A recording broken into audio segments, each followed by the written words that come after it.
¿Qué tal, jóvenes?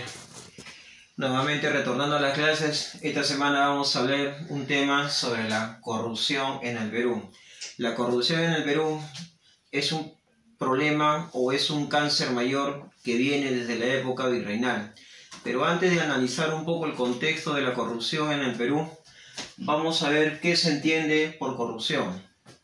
Dice que la corrupción, mal uso del poder político, burocrático, camarías de funcionarios coludidos. En otras palabras, te dice mal uso del poder político. Por ejemplo, tenemos el caso, de Odebrecht, el caso de Lavallato, por ejemplo, el caso de los Petroaudios, por ejemplo, el caso de los Vladividios, ¿no? Pero sobre todo de estas últimas corrupciones, en el gobierno de Kuczynski, en el gobierno de Alan, segundo periodo, en el gobierno de Toledo, mal uso de las malversaciones públicas del Estado y el ofrecimiento a la corruptela de romper la mano, pero para favorecer a los intereses privados. Ahora, ¿qué dice el enfoque relativista, histórico, antropológico? ¿Qué es para ellos la corrupción? Mira, lo que dice los relativistas históricos antropológicos: la corrupción es un hecho común, aceptado en sociedades de desarrollo, vale decir, en sociedades premodernas. En otras palabras, las sociedades en su desarrollo o premodernas, la única vía que tienen para desarrollarse es a través del medio de la corrupción. Y la corrupción estaría, entre otras palabras, en las obras públicas. Por lo tanto, es el único camino que tienen los países en vías de desarrollo, tratar de encontrar ese nivel de desarrollo. Entonces, quiere decir que de acuerdo al enfoque relativista histórico-antropológico, las sociedades premodernas necesitan de corrupción. Y esta corrupción se va a caracterizar en lubricantes y patronazgo. Y este patronazgo va a dar como origen clientelaje. Y este clientelaje, ¿quién le da? Cuando son coludidos directamente con el poder político. Entonces, cuando es coludido el clientelaje con el poder político, ¿qué obtienen? Obtienen márgenes de ganancia, ¿no? Por ejemplo, el caso del segundo gobierno del señor Alan García, el caso de Toledo con Joseph Maiman, el caso de West Capital con Pedro Pablo Kuczynski. Siguiente punto te dice, desde el punto de vista del marxismo, ¿qué cosa es la corrupción? Ellos tienen un enfoque un poco diferente a lo que yo te he mencionado. Mira, para los marxistas asocian al capitalismo con la corrupción injusta, depredación y dependencia económica, asociado directamente a la oligarquía. En este caso, en nuestro contexto, sabemos que la oligarquía se inicia en el Perú 1895 hacia adelante, pero su origen lo canalizamos en la época del guano. Entonces la pregunta es, ¿la oligarquía se alió con los capitales norteamericanos? Se alió, muy bien. ¿Se evidenció corrupción, favoritismo, clientelaje? También, y lo demuestra Jorge Basadre Groman en su libro Historia de la República. Entonces, quiere decir que para el enfoque marxista, la corrupción ha estado emparentada con las oligarquías o los llamados grupos de poder. Para el año 1997, claramente el Banco Mundial dice que la corrupción viene a ser un cáncer y que se ha ideado estrategias de combatir la corrupción. Pero ¿qué es lo que sucede? Que cuando los mandatarios acuden al Banco Mundial para generar o establecer obras públicas en sus respectivas sociedades, muchas veces estos préstamos son para lavado de activos y malversar los fondos económicos administrativos. Muy bien. Hasta acá yo te he dado un enfoque marxista, cómo lo ve el marxismo la corrupción, el enfoque relativista histórico-antropológico y una definición pequeña pero abierta, ¿qué cosa es corrupción? Ahora vamos acá, la colonia. Cuando te hablo de la colonia te estoy hablando del virreinato peruano. ¿Qué sucede en el virreinato peruano? Que en el año de 1757 el capitán Antonio de Ulloa fue nombrado como gobernador local, pero él es nombrado gobernador local en el departamento de Huancavelica sobre las minas de mercurio.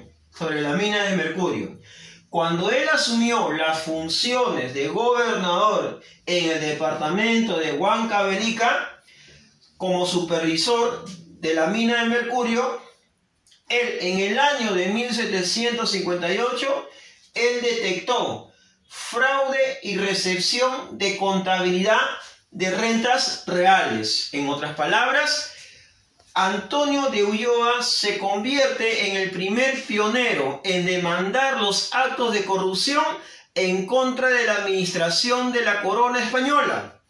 Fue el primero en detectar actos de malversación ilícita a través de las cuentas reales que no fueron claras, contables y administrativas, donde estaban involucrados virreyes, corregidores, oficiales, alguaciles. Mira el dato que te estoy diciendo, o sea, te estoy hablando 1758, la etapa del periodo de la colonia. Muy bien.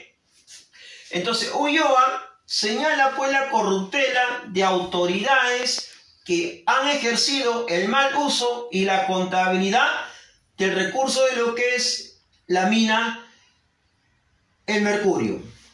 Pero mucho más antes que 1758, ya en el año 1716 hasta el año 1795, escribió informes que denuncian la corruptela de la administración a lo largo de la América Meridional, que comprende 1736 a 1744. Quiere decir que con Ulloa se abre una de las grandes brechas de investigación.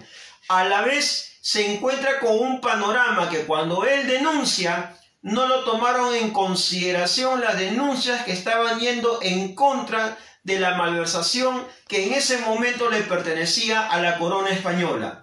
Las investigaciones y los informes que va a realizar el capitán Antonio de Ulloa lo va a plasmar en una obra que se titula El discurso y reflexión política del Perú. Cuando él estaba de regreso y retorno a España, en el transcurso del camino sube la Guardia Británica en una de las embarcaciones.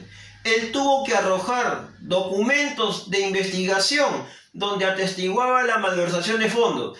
Tuvo que arrojar todos esos documentos a la mar porque esos guardias venían directamente a defender los intereses a la cual el capitán Antonio de Ulloa iba directamente a denunciar. Entonces, frente a este panorama y a este hecho de la corrupción, te hago ver y te hago evidenciar que el cáncer mayor llamado la corrupción en el contexto peruano se inicia directamente en la colonia, se inicia en la llamada colonia. Incluso, tú sabes muy bien por historia, a quienes se le exoneraba del tributo indígena.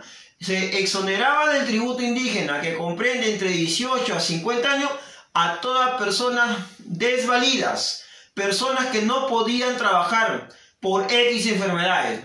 Pero sin embargo, los corregidores, ¿qué hacían? Les obligaban que trabajaran, les obligaban que pagaran tributo. Y ese tributo que ellos trabajaban, pese a que había una norma que les imposibilitaba trabajar, los corregidores recibían ese pago de tributo. Pero a la corona, ¿qué le informaban? Que ellos estaban exentos y estaban exonerados, cuando en realidad los corregidores cobraban directamente ese abuso. Y esa responsabilidad, ¿a quién se le echaron? Se le echaron en el año 1742, cuando Juan Santos Atahualpa se rebela en el Gran Pajonal, en lo que viene a ser la Selva Central. Entonces, ¿qué buscaban los corregidores y los virreyes? Los corregidores y los virreyes lo que buscaban era que la demanda no sea presentada directamente ante los jueces de la magistratura de la corona. ¿Por qué? Porque estaban coludidos virreyes, corregidores, oficiales, posteriormente también los dueños de hacienda, los encomenderos. Vale decir, qué rico se robó en mi país, qué rico es mentir en mi país, qué deleite es mentir en un país en vías de desarrollo, cuyo cáncer social, que no encontramos la fórmula, no encontramos las leyes de cómo desterrarla, pero acá te hago ver justamente el origen de dónde está partiendo esta raíz, esta matiz llamado la colonia. Te repito, En el caso del Perú, se destapa cuando el capitán Antonio de Ulloa, que era un funcionario de la corona española, detecta las irregularidades y el clientelaje político en ese momento, abusando del poder, como este caso los virreyes, como es el caso de